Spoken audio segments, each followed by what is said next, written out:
Hi, good morning. S B അരുളലാണ്. ഒരു വാർത്തയുടെ അപ്ഡേഷനാണ്. ഇന്നലെ ഗ്രീൻഫീൽഡ് സ്റ്റേഡിയത്തിനകത്തെ ഒരു നീർച്ചാലിലേക്ക് ഫുഡ് വേസ്റ്റ് കൊണ്ടുവന്ന് തള്ളിയതിൻ്റെ ദൃശ്യം നിങ്ങളെ കാട്ടി ഞാൻ ചില കാര്യങ്ങൾ പറഞ്ഞിരുന്നു. അത് ഗ്രീൻഫീൽഡ് സ്റ്റേഡിയത്തിനകത്ത് കേരള ക്രിക്കറ്റ് അസോസിയേഷൻ്റെ നേതൃത്വത്തിൽ നടക്കുന്ന ഇപ്പോൾ ഇന്ത്യൻ ടീമിൻ്റെ ഒരു മാച്ച് ഉണ്ടായിരുന്നു. അതിൻ്റെ ഭാഗമായിട്ടാണോ അതോ ഇതിനകത്ത് തന്നെ പ്രവർത്തിക്കുന്ന ട്രാവൻകൂർ കൺവെൻഷൻ സെൻ്റർ ആണോ ഈ തോന്നിവാസം കാണിച്ചു എന്നുള്ള ചോദ്യമാണ് ഇന്നലെ ഉന്നയിച്ചിരുന്നത്.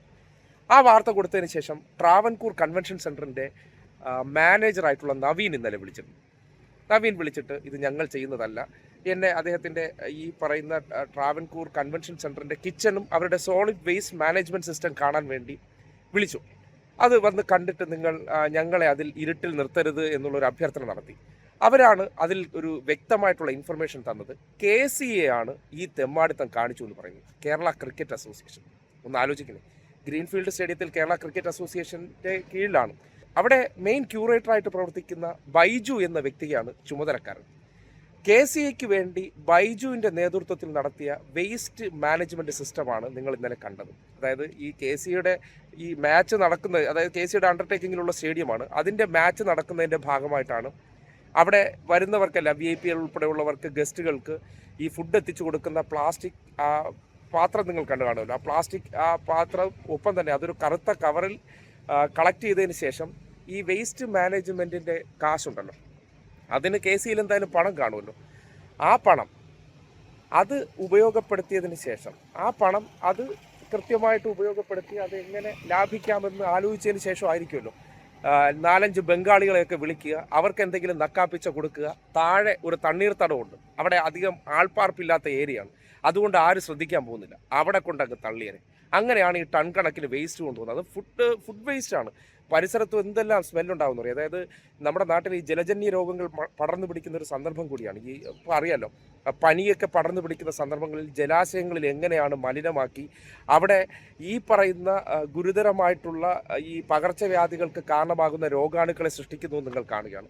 KCAയുടെ നേതൃത്വത്തിലുള്ള ഒരു വലിയ സ്റ്റേഡിയമാണ്. അവിടുത്തെ വേസ്റ്റ് മാനേജ്മെൻറ്റ് സിസ്റ്റം ഇങ്ങനെയാണോ പ്രവർത്തിക്കേണ്ടത്? ഇപ്പോൾ വാർത്ത ഇന്നലെ കൊടുത്തതിൻ്റെ അടിസ്ഥാനത്തിൽ അവിടെ എന്തൊക്കെയോ തട്ടിക്കൂട്ട് പരിപാടികൾ താഴെ നടക്കുന്നതായിട്ട് തോന്നുന്നു. ഒരു JCB ഒക്കെ അവിടെ പ്രവർത്തിക്കുന്നതായിട്ട് കാണുന്നുണ്ട്. എന്താണ് അവർ ചെയ്യാൻ ഉദ്ദേശിക്കുന്നതെന്ന് അറിയാൻ കഴിയുന്നില്ല. ആ ഒരു വിഷയമായിട്ട് ബന്ധപ്പെട്ട് എന്തായാലും പറയാനുള്ളൊരു കാര്യം, കേരളത്തിൻ്റെ ക്രിക്കറ്റ് അസോസിയേഷൻ എന്ന് പറയുന്ന ഒരു സംവിധാനം, നിങ്ങൾക്ക് ഈ നാടിനോട് ഇത്ര ഉത്തരവാദിത്തമാണോ ഉള്ളത്? നിങ്ങളതോ ഈ KCAയുടെ നേതൃത്വത്തിലുള്ള പുതിയ സമിതി ഇങ്ങനെയാണോ ഈ പ്രകൃതിയിലേക്ക് നിങ്ങളുടെ അവിടെ ഉൽപ്പാദിപ്പിക്കുന്ന വേസ്റ്റുകൾ കൊണ്ടുവന്ന് തള്ളാനാണോ? അത് ഒരു ദൃശ്യം കൂടി കാണിച്ചു തരാം.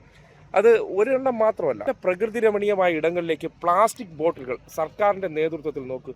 ഇന്ന് നമ്മുടെ നാട്ടിലും ഈ പ്ലാസ്റ്റിക്കിന് വേണ്ടി ഹരിതകർമ്മസേനയെ നിയോഗിച്ചുകൊണ്ട് ഇതെല്ലാം കളക്ട് ചെയ്യാനായിട്ടുള്ള സംവിധാനങ്ങൾ ഉള്ളപ്പോൾ ഇതിനകത്ത് രൂപപ്പെടുന്ന അല്ലെങ്കിൽ ഇതിനകത്തുണ്ടാകുന്ന ഈ പ്ലാസ്റ്റിക് മിനറൽ ബോട്ടിൽ ഒക്കെ നോക്കി കൊണ്ടുവന്ന് അങ്ങ് ഒരു ഇതിനകത്തുള്ള കുറച്ചധികം സ്പേസ് ഉണ്ട്. ഈ സ്പേസിനകത്തേക്ക് ഈ കവറിൽ കെട്ടി തള്ളുകയാണ്. നോക്കൂ, ഇത് താഴെ നിങ്ങളിപ്പോൾ നിങ്ങൾക്ക് നോക്കിയാൽ കാണാൻ പറ്റും, അവിടെ ഒരു JCB നിർത്തി എന്തൊക്കെയോ പ്രവർത്തനങ്ങളൊക്കെ നടത്തുന്നുണ്ട്. ഇന്നലെ നമ്മൾ വാർത്ത കൊടുത്തതിൻ്റെ അടിസ്ഥാനത്തിലാണ്. അതൊരു JCB, യെല്ലോ കളർ കാണുന്ന ഒരു JCB ആണ്. എന്തൊക്കെയോ തട്ടിക്കൂട്ട് പ്രവർത്തനങ്ങളൊക്കെ നടത്തുന്നുണ്ട്. നടത്തട്ടെ, എന്തായാലും ആ വിഷയമായിട്ട് ബന്ധപ്പെട്ട് അറിഞ്ഞ് ഇടപെടുന്നുണ്ടല്ലോ, ചെയ്തത് തെറ്റാണെന്ന് മനസ്സിലാക്കി ഇടപെടൽ. പക്ഷേ ഇങ്ങനെയല്ല. TVയോടാണ് ഇതുമായി ബന്ധപ്പെട്ട് ചോദ്യങ്ങൾ ഉന്നയിക്കാനായിട്ടുള്ളത്. ആ വിഷയമായിട്ട് ബന്ധപ്പെട്ട് ഇങ്ങനെയൊക്കെയാണോ കേരളത്തിലൊക്കെ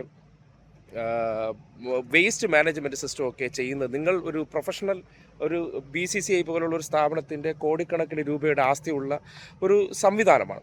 ആ സംവിധാനത്തിനകത്തുള്ള വേസ്റ്റ് മാനേജ്മെൻറ്റ് സിസ്റ്റം ഇങ്ങനെയാണോ പ്രവർത്തിപ്പിക്കേണ്ടത്?